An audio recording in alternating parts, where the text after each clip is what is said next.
early on you asked me, do I get fearful?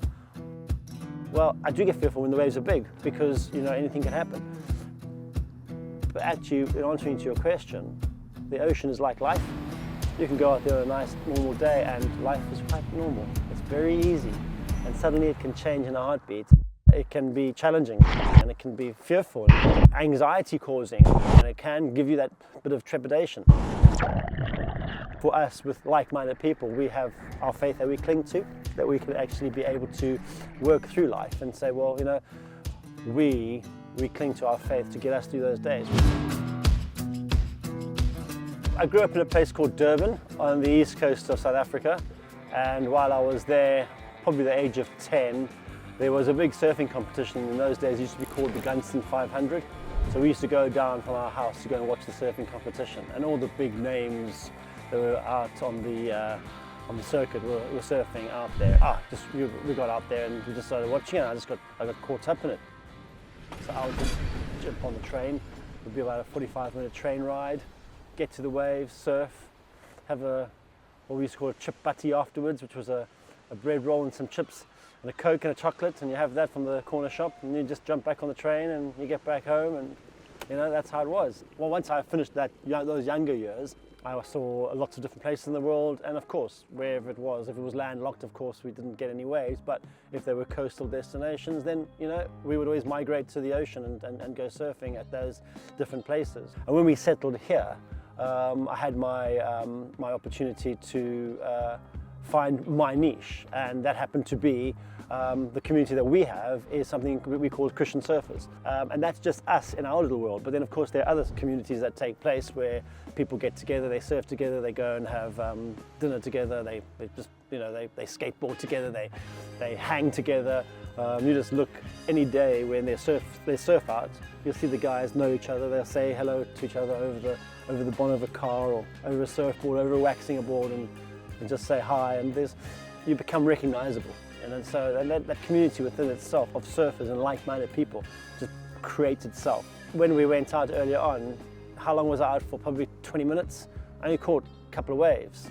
But this time out there, I had a conversation with one person. You know, when you're out there in the lineup, in the back line, waiting for a wave to come, which is a lot. You have to have a lot of patience.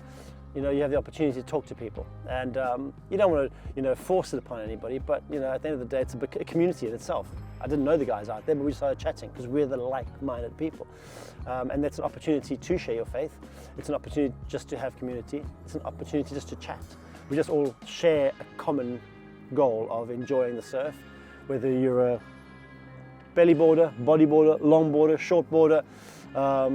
We'll even, you know, throw in a couple of sups there if we have to, stand-up paddle boards. It's not about one occasion, it's about the journey you're on.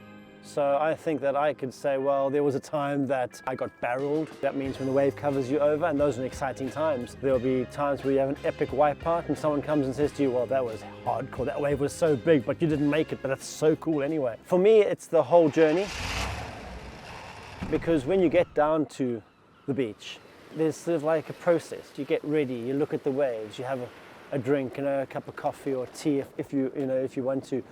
Then you see where the lay of the land is, how the waves are coming through. Okay, we're going to get out there, we're going to have some fun. Then you get kitted up, you wax down your surfboard or your bodyboarder. Now suddenly you get into the zone, you know, and then you're getting kitted up, you walk down, you find the right entry point. You're going out, you place yourself in the right position. That's all a journey. Then you have a couple of waves and you come back in. Then you look back out and you go, wow, I was just in there where there was a good surf for it. Sometimes the surfs aren't great, you know, you come in and you go, oh, I missed that wave, I should have got better, I could have got a better wave there, I pumped up too quickly and I fell in, I wiped out too many times, you know, anything can happen. But when you come out, regardless of what you have experienced, that seawater, that sea air, it's just something about it that just like, oh, this is just so nice. Anybody for a surf?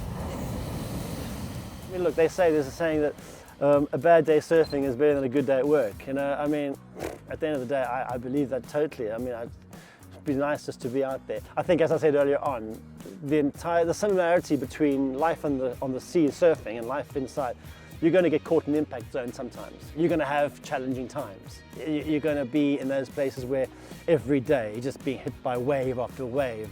And we all go through seasons like that. And that's the same in the sea. But you know what? You come out, you dry yourself off, and you get back in. And then the next time, it's a beautiful ride, and you have a lovely wave, and you just come out there going, this is brilliant. Life's like that. There's nothing better than having a conversation with someone who loves something as much as you. You know, it's just keep on enjoying it, and it's really, really healthy. It's a healthy place to be, and so for us to be able to share that together is amazing.